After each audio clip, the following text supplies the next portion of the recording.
Welcome to video 6. Today we're going to be talking about the quadratic functions and the second difference. In exercise 1, we want to look at the following tables of values and first determine if there is a pattern of the terms to make it arithmetic or geometric. So what makes a sequence arithmetic? Arithmetic means that it has a common difference. Geometric, that means it has a common ratio. And remember that we use D for common difference and an R for common ratio. And we need to determine y. So if I look here, I want to first decide what is the pattern to get from the first y value to the second, and so on.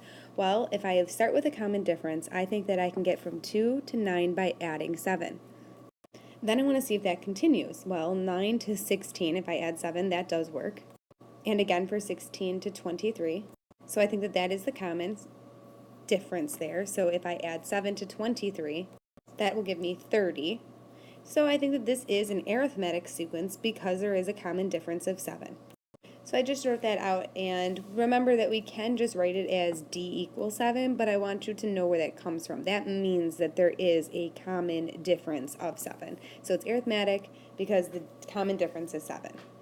We filled in the missing part of the table. If you want to write it over here, you can. The missing cell was 30.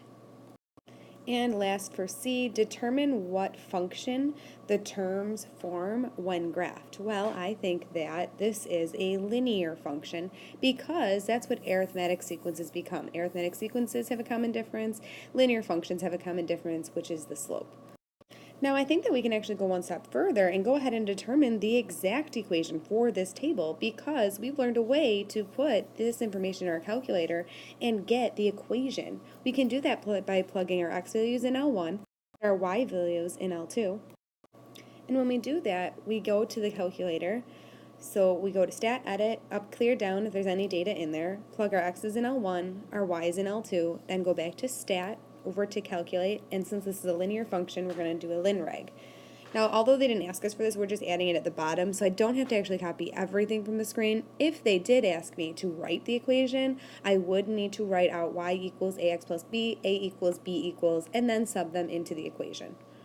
And when I do that, I get the equation y equals 7x minus 5. Now for the second example here, how am I getting from 6 to 18? Well, we could add 12, but that's not going to work to get from 18 to 54, so I don't think a common difference exists here. Instead, I'm going to see if there's a common ratio. Well, to get from 6 to 8, I think that's times 3. And then we need to see if that continues. 18 times 3, that is 54. 54 times 3 is 162. That tells me that it is a geometric sequence. And why is that? We write it out as geometric because there is a common ratio of 3, which can be written just as this r equals 3, but I want you again to make sure you know what that means.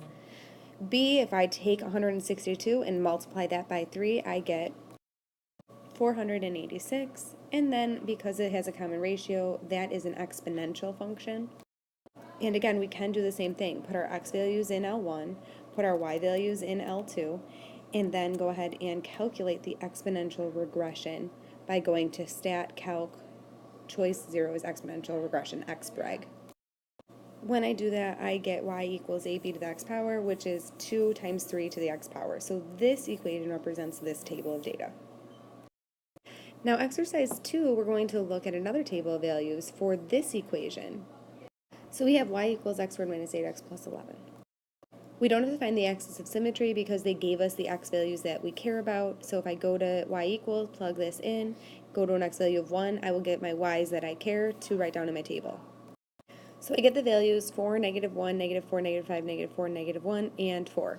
They're asking me to find a common difference. Okay, so to do that, I need to find, well, how do I get from 4 to negative 1? 4 to negative 1, that would mean I have to subtract 5. The question is, does that continue? To get from negative 1 to negative 4, I'd have to subtract 3. Negative 4 to negative 5 is subtract 1. Negative 5 to negative 4 is add 1. And then add 3 and add 5. Well, this doesn't look like there's a common difference here. There is a difference, but not a common difference. Oh, but I noticed something. If I get from negative 5 to negative 3, and then negative 3 to negative 1, and so on, what do I need to do to get from each term? That's what we're going to fill in this blank. So you're going to try to figure out if there's a pattern here. There is a way to get from negative 5 to negative 3, which will then continue all the way through. And then we'll talk about this some more in class.